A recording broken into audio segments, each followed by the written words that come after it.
Hello guys, જય માતાજી। આ મારો ફર્સ્ટ બ્લોગ છે। અમે બંને જઈ રહ્યા હતા પાટણ।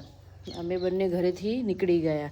અમારે રસ્તામાં પાંચમ ભરવા પણ જવાનું હતું। પછી અમને બંનેને ભૂખ લાગી। પછી અમે બંને જીગાના પકોડા ખાવા ગયા। ધવલ તો ત્યાં જઈને પહેલાં જ બેસી ગયા। મને કે ભૂખ લાગી છે। પછી હું પણ તેમની બાજુમાં જઈને બેસી ગઈ। પછી નાસ્તો કરી લીધો અને અમે નીકળી ગયા પાટણ જવા માટે। પછી અમે રસ્તામાં અમારે આજે પાંચમ ભરવાની હતી, તમે પાંચમ ભરવા ગયા। પછી હું ગાડીમાં બેસી ગઈ, ત્યાંથી નીકળી ગયા અમે। પછી અમને પહોંચતા આજે 6 વાગી ગયા। 6 વાગી ગયા પછી અમે બધા ઘરે જવા માટે નીકળી ગયા। પછી ચાણસમાં જઈને જોયું તો બહુ જ ટ્રાફિક હતી। હું ને મારી સિસ્ટર પેટ્રોલ પુરાવા ગયા હતા। આટલી ટ્રાફિક જોઈને ગભરાઈ ગયા। પછી સવાર પડી ગઈ। સવાર પડીને અમે બંને નીકળી ગયા દિયોદર જવા માટે।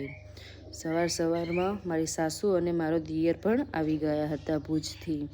પછી એમને લઈ અને હું અને ધવલ નીકળી ગયા।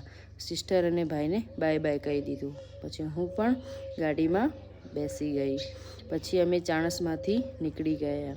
આ છે ચાણસમાં, કેટલો બહુ મસ્ત નજારો છે। ચાણસમાંનું બસ સ્ટેન્ડ પણ દેખાડું કેવું મસ્ત છે। પછી ત્યાંથી તો નીકળી ગયા પાટણ જવા માટે। થોડું પાટણમાં કામ હતું। પછી પાટણ પહોંચી ગયા અમે। પાટણનો પુલ તો તમને દેખાય જ છે, કેટલો મસ્ત છે નજારો। અત્યારે સવારના 9 વાગ્યા હતા। પછી અમે બધા નીકળી ગયા દિયોદર જવા। આ છે મારો દિયર, આ છે મારી સાસુ। અમે પાટણથી નીકળી ગયા। જય માતાજી।